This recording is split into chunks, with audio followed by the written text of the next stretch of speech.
A paz do Senhor, meus amados irmãos, é sempre uma honra muito grande para mim poder trazer mais um ensino da Palavra de Deus para vocês. Hoje nós daremos sequência à nossa série de estudos que estamos fazendo sobre a obra e o ministério do Espírito Santo. E o nosso foco nesse estudo hoje será falar sobre os dons. Falar sobre o Espírito Santo para nós cristãos é sempre muito bom. Falar sobre os dons do Espírito Santo é melhor ainda, porque são esses que atingem diretamente a nós, cristãos, para o serviço e desempenho do serviço da igreja, né? Então, todo mundo quer saber qual é o seu dom. Eu acredito que todo cristão, ele tem um dom, né? Todos têm um dom. Então, todos, de um certo modo, é chamado para o serviço na igreja, um de um modo, outro de outro modo. E nem sempre o dom que Deus te dá é aquele dom que aparece. Mas esse dom, ele também é muito importante, né? Porque às vezes a gente pensa que o dom principal é aquele dom de púlpito, né? Ou seja, às vezes de pregar, o dom de ensinar, aquele dom de cantar, o dom até de presidir também. Então a gente acha que esse é o dom principal que Deus dá à igreja. Mas não é. Tem outros dons também que são também importantes para o desempenho do serviço da Igreja de Cristo neste mundo. E eu gostaria de ler para vocês um texto que eu acredito que é muito importante quando se fala a respeito dos dons, porque ele abre a série aqui de estudos que o apóstolo Paulo dá à Igreja de Corinto. Lembre-se que a Igreja de Corinto era uma igreja que possuía, por assim dizer, todos os dons, não é? Ele tinha muitos dons naquela igreja, mas era uma igreja que, apesar de que tinha muitos dons, era uma igreja cheia de conflitos, era uma igreja que havia muitos problemas. Então o apóstolo Paulo, reconhecendo e sabendo ali da necessidade daquela igreja, né, que eles precisavam, acima dos dons, eles precisavam do amor. O apóstolo Paulo, ele escreve 2 capítulos falando sobre dons, que é 1 Coríntios 12, depois 1 Coríntios 14, e entre o capítulo 12 e o capítulo 14, ele coloca um capítulo 13 no meio, falando a respeito do amor. Porque o maior dom que todo cristão ele precisa ter no seu ministério é o amor. Se ele não tiver o amor como o seu principal dom ministerial, ele não serve para a obra de Deus. Porque a Bíblia nos diz que Deus ele é amor. E aquele que não ama, ele não é nascido de Deus. Então, vamos ler o texto que eu acredito que abre essa sessão e para todo estudo a respeito dos dons. Aqui 1 Coríntios, no capítulo 12, vamos ler do verso 1 ao verso 7. Vamos à leitura. A respeito dos dons espirituais, não quero, irmãos, que sejais ignorantes. Sabeis que, outrora, quando eras gentios, deixavas conduzir aos ídolos, mudos, segundo eras conduzidos. Por isso, vos faço compreender que ninguém que fala pelo Espírito de Deus afirma anátema Jesus. Por outro lado, ninguém pode dizer Senhor Jesus, senão pelo Espírito Santo. Ora, os dons são diversos, mas o Espírito é o mesmo. E também há diversidade nos serviços, mas o Senhor é o mesmo. E há diversidade nas realizações, mas o mesmo Deus é quem opera tudo em todos. A manifestação do Espírito é concedida a cada um, visando um fim proveitoso. Vamos a uma breve palavra de oração? Santo Deus, amado Pai Celestial, obrigado, Senhor Deus, pela oportunidade de poder estar falando da Tua Palavra, falando sobre os dons do Espírito. Eu te peço que Tu use o Teu Espírito, Senhor Deus, para falar nos corações, nos ensinar, Senhor, porque nós não queremos ser ignorantes com respeito aos dons, Pai. Mas nós queremos, Senhor Deus, ser sábios, porque a Tua Palavra nos ensina a sabedoria, Senhor. Abre nossa mente e nossos corações para compreender a Tua Santa Palavra, em nome de Jesus. Amém. Queridos, todo cristão, ele tem um dom, né? Seja de uma maneira ou de outra, ele tem um dom. E o dom, ele nunca é desassociado àquilo que você já tinha antes como talento. Por exemplo, se você era uma pessoa que gostava de ler, gostava de explicar as coisas às outras pessoas quando você não era crente, você gostava do ensino, então muito provavelmente que o Espírito Santo ele potencialize esse talento que você tinha para agora você frutificar no reino de Deus. Ou seja, então, o dom espiritual é qualquer talento, né, que é potencializado pelo Espírito, né, e que pode ser usado para o ministério na igreja. Então, seria mais ou menos assim. Antes, quando você tinha um talento, você usava ou você possuía esse talento para o seu próprio benefício. Mas quando você se tornou um cristão, você está numa igreja, você quer trabalhar na igreja, o Espírito Santo ele vai desenvolver esse talento que você tinha antes para o seu próprio benefício. Agora, esse talento ele vai ser usado para a obra de Deus, para a glória de Deus. Então, aquilo que você usava antes para o seu benefício, você usa agora para glorificar a Deus. E isso me lembra, é uma passagem muito conhecida, né, do Novo Testamento, que está lá em Gênesis, no capítulo 31, quando fala de dois grandes personagens da Bíblia, da época antiga, que é Bezael e Aioabe. Que esses homens, eles tinham um talento de poder trabalhar com madeira, com ouro, eles já possuíam esse talento natural, já tinham uma inclinação para isso, e eles foram chamados por Deus para fazer as peças do tabernáculo. Agora observe algo, Deus, ele potencializou o talento desses homens para o ministério, para o serviço de Deus na fé. Então, aquele talento que era usado antes para o benefício próprio deles, agora esse talento, eles começaram a usar para o benefício da glória de Deus.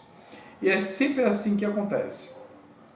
Olha o que o apóstolo Paulo ele fala aqui nesse texto. Vamos um pouco voltar a esse texto aqui em 1 Coríntios, que a gente precisa entender o que o apóstolo Paulo escreveu aqui. Primeiro que ele diz que, aqui no verso 2, saber que outrora, quando você era gentil, ou você pode entender assim, ó, quando você não era cristão, você não era crente, você se deixava conduzir a ídolos mudos, segundo você era guiado. Mas agora que você é um cristão, quem vai conduzir você e vai conduzir a sua vida é o Espírito Santo de Deus.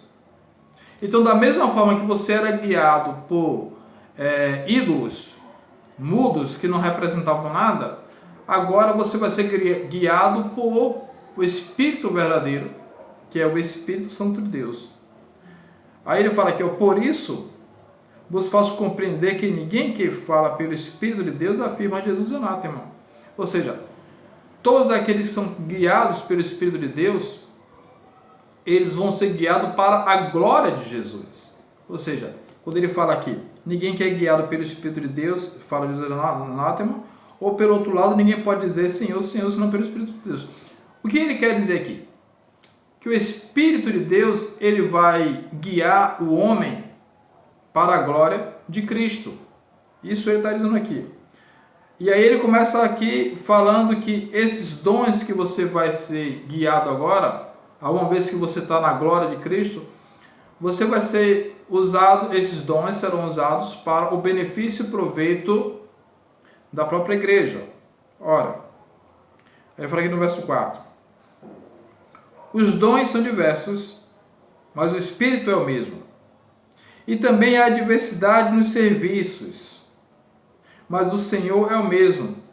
E há diversidade nas realizações, mas o mesmo Deus é quem opera tudo em todos. Ou seja, dentro de uma igreja existem muitas áreas de serviço.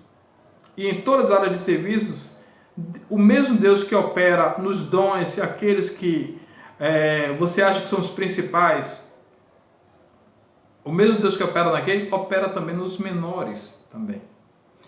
E é o mesmo Espírito que está operando. Por que o Espírito está operando? Para o benefício da igreja. Amém? E ele fala aqui, ó, a manifestação do Espírito, ela é concedida a cada um visando um fim proveitoso. Ou seja, ela é dada a cada um, ela é concedida. Não é necessariamente algo que você nunca teve nenhum talento, você nunca teve nenhuma prioridade naquilo e de repente você vai cair do nada, mas ela é concedido a cada um. E ela é concedido a cada um visando um fim proveitoso. Qual é esse fim proveitoso? A glória de Deus no serviço. Os dons, eles servem para 3 coisas. E aqui eu separei 3 coisas para as quais o dom serve. Primeiro, para servir a Deus. Servir ao Senhor. É para isso que o dom serve. Você vai servir ao Senhor com o dom que Ele te deu. Não é para você. Então ele já descarta aqui toda a glória humana. Não é porque você tem um certo dom de pregar, ou um dom de ensinar, ou um dom de cantar, que você vai se jactar disso diante de outros irmãos que têm outros tipos de dons. Você não pode fazer isso, né? Porque o serviço ao Senhor é a prioridade dentro da igreja. Segundo, aqui é servir aos outros crentes. Então você vai servir aos outros para o aperfeiçoamento do corpo de Cristo. Para que aquela pessoa que não tem aquele tipo de dom, ela seja contemplada com o seu próprio dom. E o terceiro ponto que Deus ele dá o dom aqui também é para você também servir aos descrentes. Aí talvez você pergunte assim, mas como é que eu vou servir ao descrente com o dom que Deus me dá para a glória dele na igreja? Lembra quando Jesus disse, vós sois o sal da terra? Vós sois a luz do mundo? Então você serve aos descrentes quando você passa a ser esse canal para eles de bênção. Um canal para que eles possam chegar ao conhecimento da glória de Deus. Amém? Eu queria ler mais algumas passagens aqui com vocês a respeito dos dons. Uma lista de dons que nós temos aqui em Romanos, no capítulo 12. Eu quero poder trazer um pouco mais de clareza com relação a isso. Então eu vou ler aqui Romanos capítulo 12, a partir do verso 3. Diz assim: porque pela graça que me foi dada, digo a cada um dentre vós que não pense de si mesmo além do que deve ou convém. Ou seja, não se vanglorie de nada.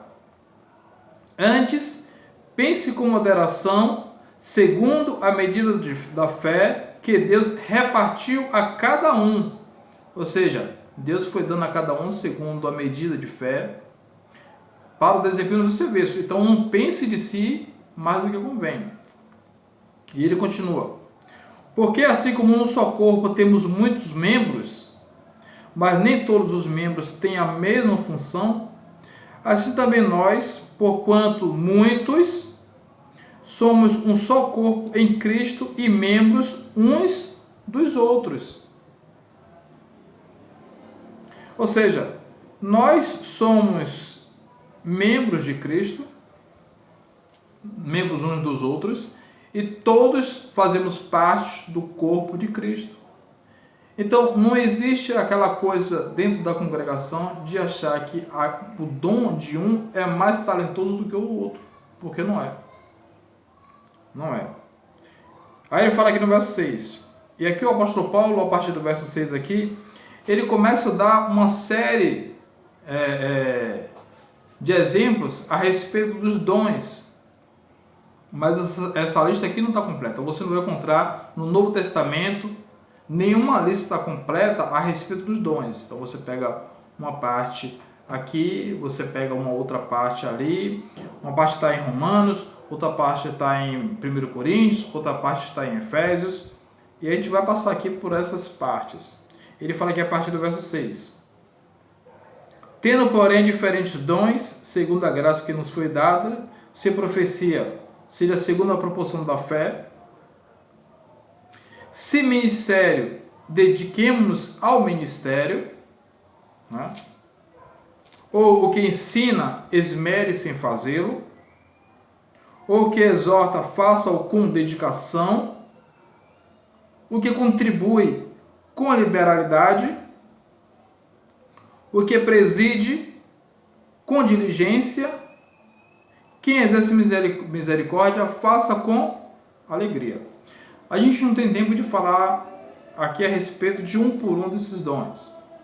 Mas aqui são uma lista de dons a respeito do ministério, né, que o homem ele deve exercer na igreja para o serviço de Deus na fé, para a edificação do corpo de Cristo e para a glória de Deus. Uma outra lista aqui também, nós encontramos aqui também Efésios, e essa também é uma lista muito importante, mas a gente precisa entender um pouco também aqui do contexto para que a gente possa chegar aqui ao conhecimento da verdade. Olha, Efésios no capítulo 4, vamos ler aqui a partir do verso 7. Diz assim: E a graça foi concedida a cada um de nós segundo a proporção do dom de Cristo. Por isso ele diz: quando ele subiu às alturas, levou cativo o cativeiro e concedeu dons aos homens. Ou seja, Deus, Cristo, quando ele subiu, ele ascendeu aos céus, depois de ter vencido a morte e o diabo, ele sobe vitorioso e ele dá os despojos dessa vitória aos seus servos, para a glória dele mesmo.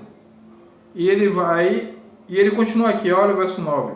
Ora, o que quer dizer subiu, senão que também havia descido até as regiões inferiores da terra? Isso aqui não é uma referência de hipótese nenhuma que Cristo ele desceu ao inferno, como muitos pensam, muitos acreditam. Não é? Então o texto diz assim: ora, o que quer dizer subiu, senão que também desceu até as regiões inferiores da terra? Jesus ele estava no mais alto céu, no mais alto e sublime trono. Então ele estava no céu dos céus, sentado à destra do Pai.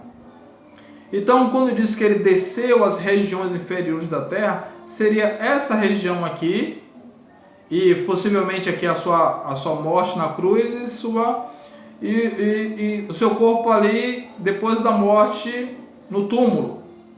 Não está dizendo ali aqui de hipótese nenhuma que Jesus ele foi ao inferno. Não é isso que o texto está dizendo. Então, mas sim aquele que estava no alto sublime trono, ele desce para essas regiões inferiores da terra.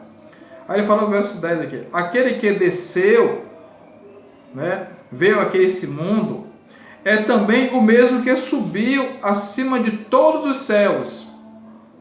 Ou seja, ele está no alto e sublime trono para encher todas as coisas. E ele mesmo concedeu uns para apóstolos, ele fala aqui, outro para profetas, outro para evangelistas, outro para pastores e mestres, com vista ao aperfeiçoamento dos santos, para o desempenho do serviço e para a edificação do corpo de Cristo. Ou seja, olha aí, ele deu o dom para o aperfeiçoamento dos santos, para o desempenho do seu serviço. Por isso que ele pôde dar aquela ordem em Mateus, no capítulo 28, quando ele dá aquela ordem muito bonita para toda a igreja. Deixa eu ver o texto aqui: e de por todo mundo fazer discípulos de todas as nações, batizando-os em nome do Pai, do Filho e do Espírito Santo, ensinando-os a guardar todas as coisas que eu vos tenho ordenado, e eis que eu estou convosco todos os dias até a consumação do século. Por que ele poderia dar essa ordem? A única explicação que ele poderia dar essa ordem, para que todos saíssem pregando o nome dele, porque o que está escrito no verso 18: porque toda a autoridade lhe foi dada no céu e na terra. Por que toda a autoridade lhe foi dada? Porque ele venceu a morte e venceu ao diabo. E uma vez que ele venceu a morte e o diabo, agora ele pode conceder dons para os homens. Ele concede dons para o aperfeiçoamento dos santos. Ou seja, embora são santos, ou seja, são separados para Deus, eles precisam ser aperfeiçoados, não é? E ele deu isso também para o desempenho do serviço, para a edificação do corpo de Cristo. Se nós não tivéssemos dons na igreja, a gente nunca poderia desempenhar o serviço de Deus. Nunca conseguiria fazer isso. E ele diz aqui, verso 13: até que todos cheguemos à unidade da fé. Unidade da fé é que todos cristãos eles pensem da mesma forma. A Bíblia foi dada para que todos pensassem da mesma forma. Não é para que eu interprete a Bíblia da minha maneira, outro da sua maneira, outro da sua maneira, outro da sua maneira, e cada um venha viver da sua maneira, não. A Bíblia foi dada para ter uma única interpretação. Ela pode ter diversas aplicações, né, de um texto, uma pregação e tudo mais, mas ela tem que ter uma única interpretação. Por quê? Para que todos cheguem à unidade da fé. Unidade da fé significa todos pensem da mesma forma, todos pensem da mesma maneira. E ele continua aqui: e do pleno conhecimento do Filho de Deus, né? Então o dom ele foi dado para que nós cheguemos à unidade da fé e também cheguemos ao pleno conhecimento do Filho de Deus, a perfeita varonilidade, ou seja, a maturidade espiritual, à medida da estatura e da plenitude de Cristo, sempre visando o senhorio de Cristo, para que não mais sejamos como meninos, agitados de um lado para o outro e levados ao redor por todo o vento de doutrina. Observe, Deus capacita homens para que esses homens eles capacitem a igreja de Cristo, para que a igreja de Cristo não viva ao redor de todo o vento de doutrina. O que quer dizer isso? Uma pessoa chama você para um lado, você olha, chama para outro lado, você olha, aponta para um lado, você segue, aponta para o outro lado, você segue. Não! A igreja não é para ser assim. A igreja é para seguir o exemplo de Cristo, baseado nas Escrituras. E para isso ele capacita homens para este propósito. E ele continua: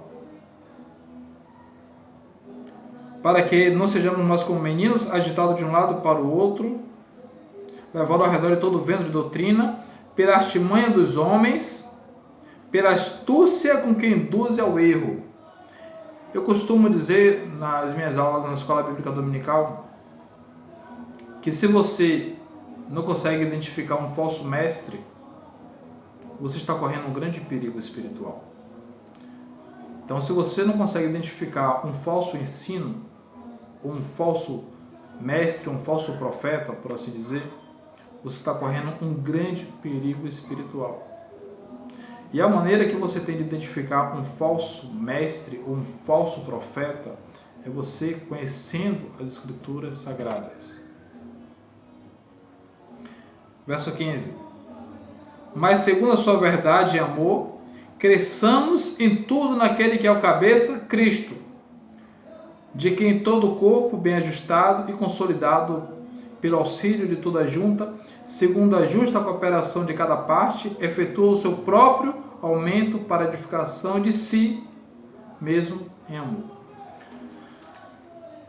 Observe, queridos, todos os dons que Deus deu à igreja, seja ele qual for, é primeiro para servir a Deus, servir a Cristo e a glória dele.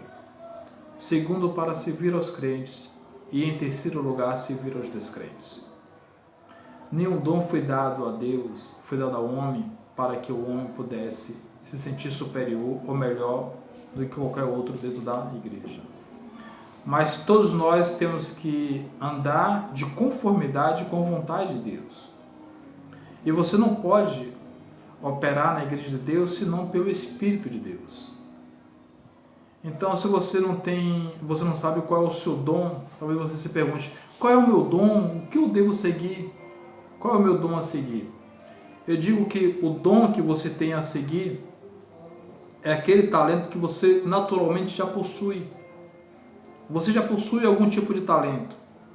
Então, o Espírito Santo de Deus vai potencializar esse talento para que você possa servir a Deus e servi-lo com alegria. Lembra quando diz que nós fomos ungidos com o óleo da alegria? Para isso, você recebeu o talento do Espírito Santo para servi-lo e servi-lo com alegria. Amém? Que você possa estar buscando a Deus em oração para que Ele possa estar desenvolvendo esse dom na sua vida. Aquilo que você já tem, para que você possa frutificar cada vez mais o reino de Deus. Amém, queridos? Que Deus abençoe a cada um de vocês e que uma orientação que eu dou a vocês com relação a todo o que você for fazer na igreja, procure ver se está sempre embasado com a palavra de Deus. Amém? Que Deus abençoe e guie você nos caminhos que seja para a glória dele. Amém.